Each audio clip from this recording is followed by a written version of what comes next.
I'm trying out this vlog thing. I don't really understand it myself, but I'm gonna give it a try.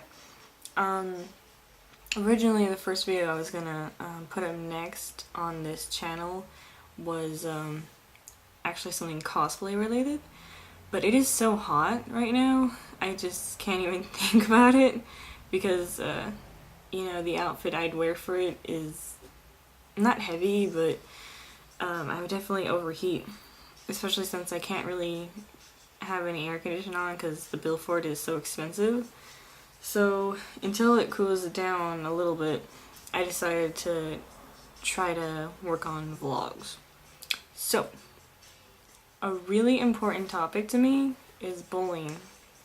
I was especially reminded due to recent events. I no longer am in school.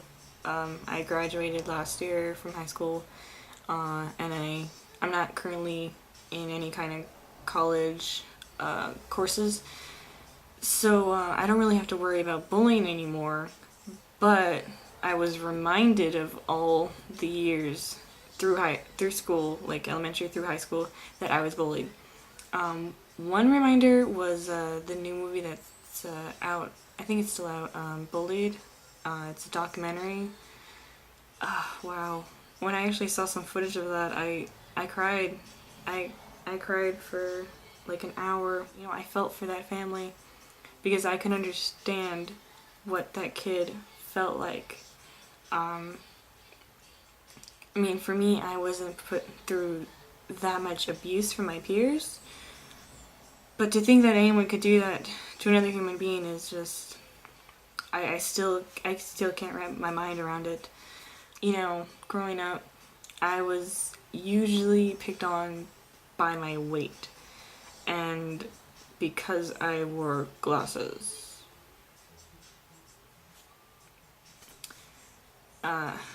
And you know, there's a common stereotype of, oh, they wear glasses, they must be smart. I'm not that smart.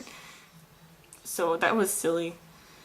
To be called a nerd when in fact I hated school so much.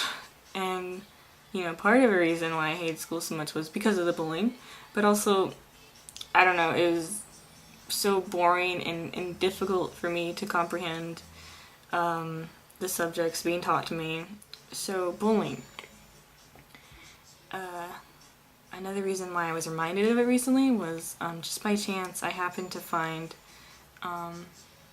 like the main guy who bullied me throughout my elementary years, and just a wave of emotions came over me and just memories of everything he put me through. I was really conflicted. I wanted to talk to him, to tell him, you know, how I felt throughout all those years and how it affected me throughout, you know, my life to this point. His bullying was just so damaging to me. You know, my self-esteem was just, you know, probably negative. It was really difficult for me to feel good about myself. Even if I got a good grade or I happened to look nice that day, I felt like I was this hideous person, this stupid, hideous person, and it was because of, you know, how bullies like him made me feel.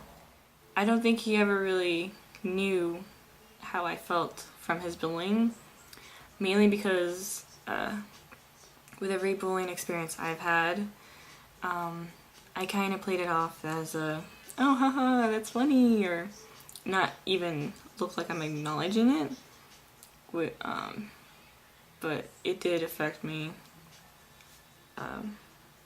in horrible ways. So in that sense is why I wanted to contact him.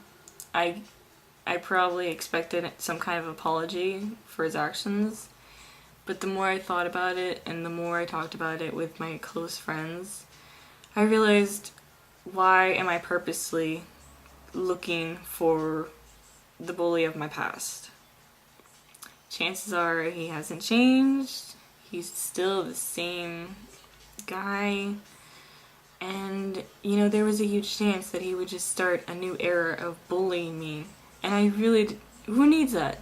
Who needs to be bullied? Like, who would look for to be bullied? Right? It doesn't make sense, right? So, I realized that at that moment that I hadn't officially moved on from the bullying experiences I had with him. Because obviously it still greatly affected me. I mean, I got really anxious when I found him and realized it was him. And just thinking about how terrible he made me feel for years and how long it took me to get where I am now, to feel as great about myself as I do now, unlike as a child where I basically believed anything he and others would tell me. If someone said I was fat, then okay, I'm fat. If someone said I was ugly, I'm ugly. If someone said I'm stupid. But it's the negative things that stick on, and that's the sad part. Not just with me, but, you know, pretty much anyone else who's been bullied. You know, the positives don't stick on. No matter how much my friends and people who loved me, who would be honest with me, would say, no, you're beautiful, no, you're smart, no, you're this. I just couldn't believe it until probably in the last year or so did I really start to work on that. And that's not too bad for someone who's been bullied basically their entire life. Whereas others, you know, it takes them maybe 20 years before they can get to where I'm starting to get at. But it's still kind of sad to think that 10 years and plus of bullying would still stick to my head and affect my viewpoint of myself and my viewpoint of others, and how it would affect my relationships with others and my decisions. And that's just how terrible bullying can do to someone. And you know, it's upsetting to think that it can get to a point where someone will take their life out of it. The abuse can affect us so greatly that we'd want to take our lives. That we think that the world is just better off without us. Who is anyone to decide what the value of your life is? Strongly about bullying.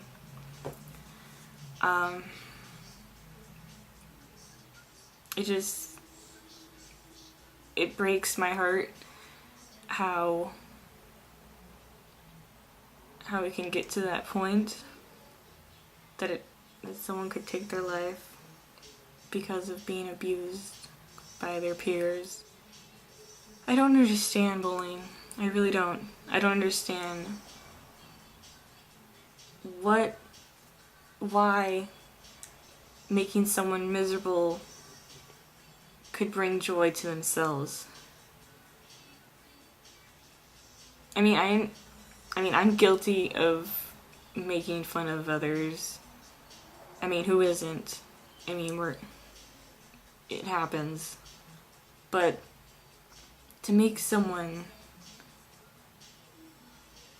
take their lives, I can't even imagine. Honestly, what should make someone happy is making others happy, or making yourself happy, but not out of making others feel like they're worthless. That's just not healthy.